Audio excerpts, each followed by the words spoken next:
Hello students, today we will discuss the case of multiple pulleys. जैसे मैंने last lecture में बोला था, आपको बताया था कि दो मासेस हैं सिंगल पुली के अक्रॉस और उनमें एक्सेलरेशन कैसे निकालनी है, फ्री बॉडी डायग्राम बताई थी। तो इसमें मैं आपको मल्टीपल पुलीज का बताऊंगा कि एक से ज़्यादा पुलीज लगी हों तो उस केस में जो मासेस हैंग कर रहे हैं दोनों साइड में उनका एक्सेलरेशन का क्या रिलेशन होगा, क्योंकि उस केस में एक्सेलरेशन सेम नहीं होगी, थ्रेड चेंज हो गया ना, तो वो आपको केस डिस्कस करूंगा, राइट। तो यहाँ मैं थोड़ा सा ये बताना चाहता हूँ कि जैसे आपकी नीट और जेईई मेंस की डेट्स आ गई हैं तो मैंने ये सोचा है कि आपको टिप्स एंड ट्रिक्स वाले लेक्चर्स जो हैं हर चैप्टर वाइज डाले जाएं, specially for 12th pass students के लिए। तो 11th और 12th के लेक्चर तो मैं डालता रहूँगा, बट 12th पास स्टूडेंट्स के लिए ये टिप्स एंड ट्रिक्स जो है मैं डेली कोशिश करूँगा कि एक एक लेक्चर जो है चैप्टर वाइज जो है वो डाला जाए। तो आज मैं मल्टीपल पुलीज का बताऊंगा आपको कि मल्टीपल पुली के अक्रॉस जो एक्सेलरेशन है वो कैसे निकालनी है। तो देखिएगा केस,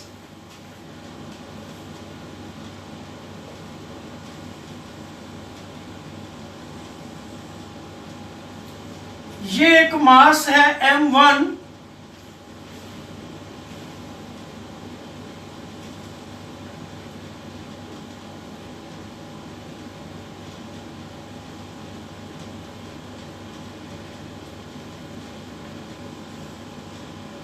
ये सेकंड पुली है, इसके साथ मास लटका हुआ M2। ये केसेस हमारे काफी बुक्स में भी डिस्कस किए गए हैं। M1 और M2 की एक्सेलरेशन का रिलेशन पूछा गया है। तो मोस्ट ऑफ द केसेस में क्या किया गया है कि ये L1 ले लिया गया, L2 ले लिया गया, L3, L4, तो उसका बाद में डिफरेंशिएशन करके और एक्सेलरेशंस निकाली गई हैं। स्पेशली नीट स्टूडेंट्स के लिए ये जो डिफरेंशियल वाला मेथड है थोड़ा टफ होता है, तो उनके लिए मैंने सिंपल एक टिप दिया है कि आप ऐसे कीजिए कि मान लो M2 मास जो है इसकी डिस्प्लेसमेंट जो है x2 है, M1 की डिस्प्लेसमेंट जो है x1 है, किसी भी डायरेक्शन को वो जा रहे हैं। हमने नहीं ये कहना ये ऊपर को जा रहा है या नीचे को है, एक्सेलरेशन का रिलेशन अपने आप ही आ जाएगा। हमने सिंपल एक बात फॉलो करनी है कि work done by tension is zero. Please note this thing कि वर्क डन बाय टेंशन जो है वो क्या है, जीरो है। मैं लिख भी देता हूं यहां, work done by tension is zero. जैसे आपको पता है कि वर्क डन क्या होता है, फोर्स इनटू डिस्प्लेसमेंट। तो आइडियल केस में हमने पढ़ा था इधर भी टी इधर भी टी, दोनों साइडों पे टेंशन सेम। ये टी है, ये कितना हो गया 2t, इधर 2t है तो इधर भी कितना आ गया 2t। इस मास पे कितनी टेंशन लग रही है t, सो वर्क डन इस पे कितना आ गया टेंशन का t इंटू x2। इस मास पे कितनी है कि t ये है 2t ये है, तो कितना आ गया work done 3t into x2। जैसे हमने पहले बोला है इंटू x1, सॉरी x1। तो जैसे हमने पहले बोला है कि वर्क डन जो है टेंशन का वो कितना होता है जीरो, तो इधर से हम x2 प्लस 3x1 कितना आ गया जी जीरो। डिफरेंशिएट करेंगे तो डिस्प्लेसमेंट का डिफरेंशिएशन क्या आ जाएगा, velocity. So v2 plus 3v1 is equal to zero. फिर डिफरेंशिएट करेंगे तो क्या आ गया जी, a2 3a1 is equal to zero और a2 is equal to minus 3a1।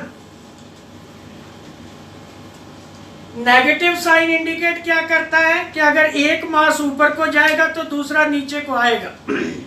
हमने इसमें क्या देखा कि M1 पे टेंशन कितनी है 3t, M2 पे कितनी है t, मतलब कहने का कि M1 के ऊपर टेंशन जो है 3 टाइम्स है, इसलिए उसकी एक्सेलरेशन जो है M2 से 1/3 हो गई। यहाँ एक सिंपल एग्जांपल आपको देता हूँ, ध्यान से सुनिएगा। जैसे मॉर्निंग में लोग डॉग को लेके जाते हैं घुमाने के लिए, तो क्या करते हैं, उसकी रोप चेन खुली छोड़ देते हैं, डॉग दूर दूर तक घूमता है, टेंशन कम होती है। जब लोग घूमना शुरू कर देते हैं, जैसे जैसे दिन चढ़ता है तो लोग घूमना शुरू कर देते हैं और भी आते हैं रोड पे, तो क्या करता है, डॉग कई बार कईयों को काटने को भागता है, तो ओनर क्या करता है, उसकी चेन पुल कर लेता है। तो चेन पुल करने से ओनर ने क्या किया, उसकी टेंशन बढ़ा दी, डॉग की नेक के ऊपर टेंशन बढ़ गई। टेंशन बढ़ने से क्या हुआ, उसकी मूवमेंट कम हो गई। तो यही आपने ध्यान रखना है कि जब भी कभी ऐसा क्वेश्चन आए कि टेंशन जो है डबल हो गई है, तो आपने ध्यान रखना है कि एक्सेलरेशन जो है अपने आप क्या हो जाएगी, हाफ हो जाएगी। So double the tension, half the acceleration. So ये केस आपने ध्यान रखना है। लॉज ऑफ मोशन में ये क्वेश्चन आपको जेईई मेंस में और नीट में पूछा जा सकता है। दूसरा एक और क्वेश्चन मैं लेता हूं, वो भी डिस्कस करता हूं।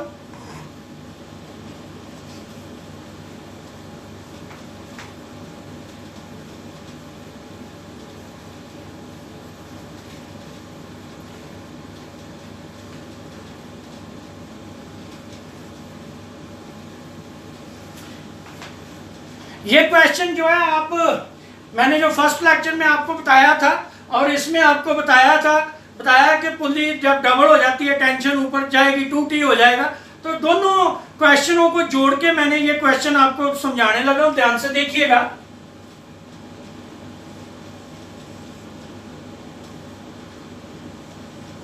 ये एक मास m है,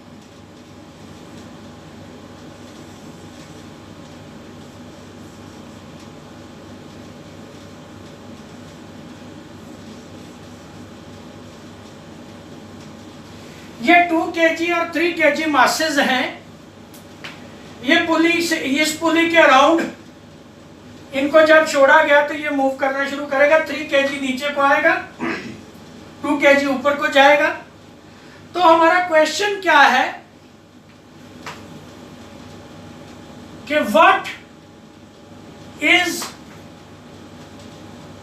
the value of mass m so that it is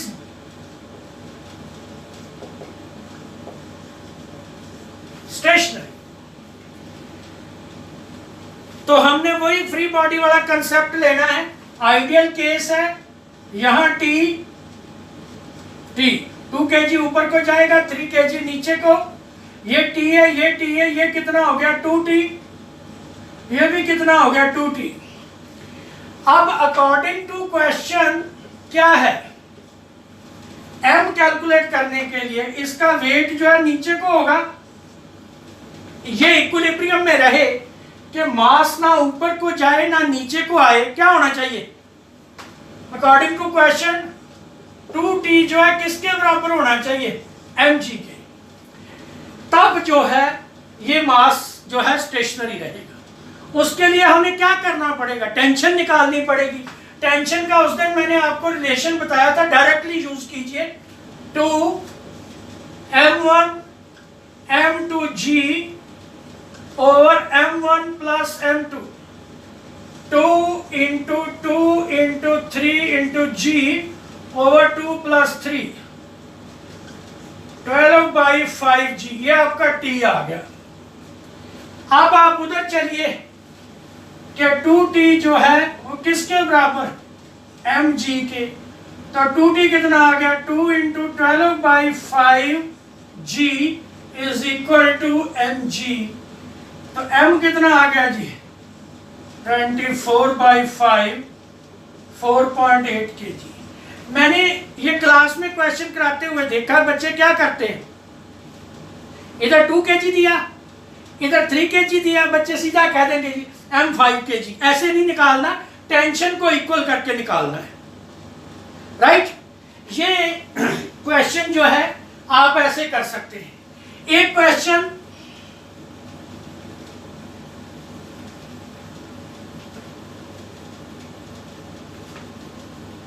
ये नीट में भी आया हुआ है,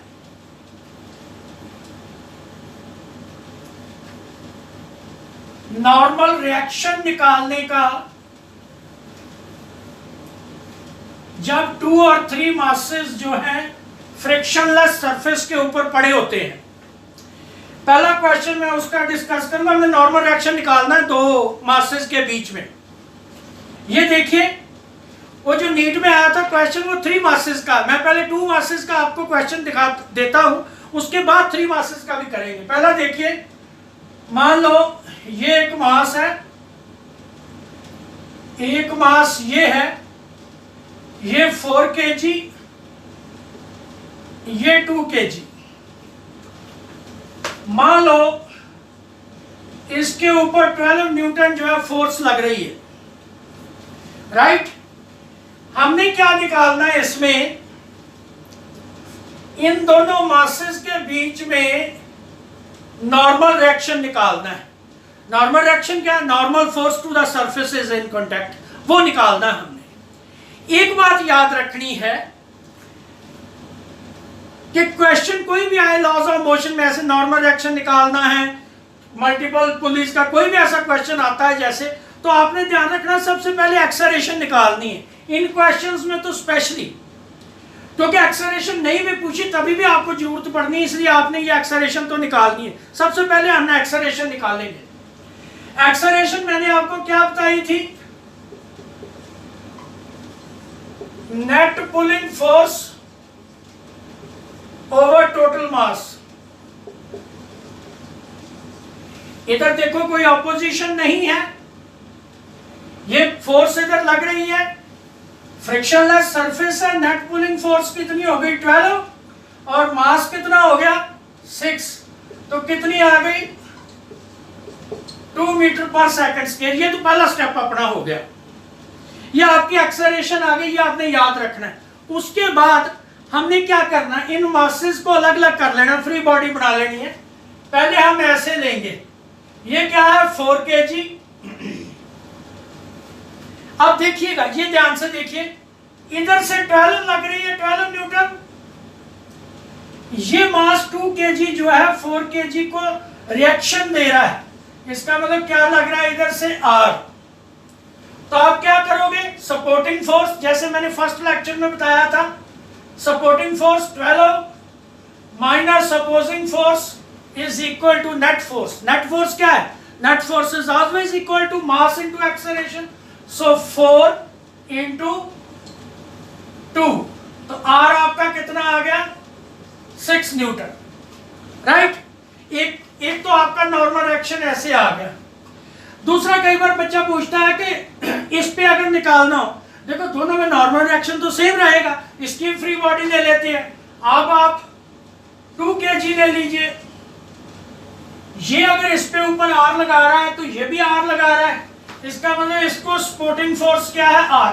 बच्चे क्या गलती करते, बच्चे सोचते हैं कि ये 12 लग रहा है, इस पे भी लग रहा है, इस पे भी लग रहा है। नो, 12 सिर्फ 4 kg पे लग रहा है, 2 kg के ऊपर क्या लग रहा है, इन दोनों के बीच में जो रिएक्शन है, राइट। तो इधर से आगे से तो कोई फोर्स नहीं लग रही क्योंकि फ्रिक्शनलेस है।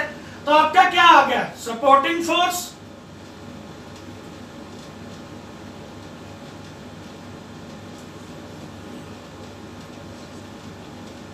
Supporting force minus opposing force. Opposing force कितनी है 0, that is equal to net force. Net force is 2 into A, 2 into 2 कितना आ गया जी 4 न्यूटन। दोनों केसेस में देखो आंसर सेम है, राइट। अब हम 3 मासेस का भी ले लेते हैं। 3 मासेस में क्या करेंगे, इसी क्वेश्चन को ले लेते हैं, इसमें मास 3 ले लेते हैं।